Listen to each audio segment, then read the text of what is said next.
My toilet for today. Yee, it's so dirty and yellow. So you don't have to scrub with your hand and the brush and use all that. I only use this one tablet. You just drop it for overnight for 8 to 12 hours, then it will be as clean as new. You can buy this in Daiso. It's only $5.30. Okay, let me just drop mine. See, I've opened up mine. It's just a white tablet. Cookie also wants to have a look. Cannot go up. It smells like Clorox. Let me just push it up. Yeah, and it's down.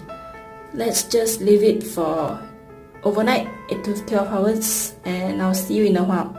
Cookie, now she wants to play with it. Let's see, after 12 hours that I soak it before I go to work, let's see how does the toilet tablet fares.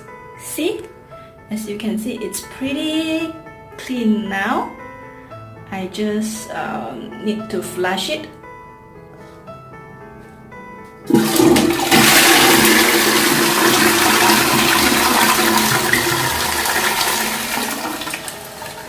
And ta-da! As you can see, it's as clean as a new toilet bowl. The bottom there, the below there, it's white as well. Previously it's yellow and brown, yellowish and brownish. So now it's clean now. So there you go. You can buy that toilet cleaner tablet from Daiso.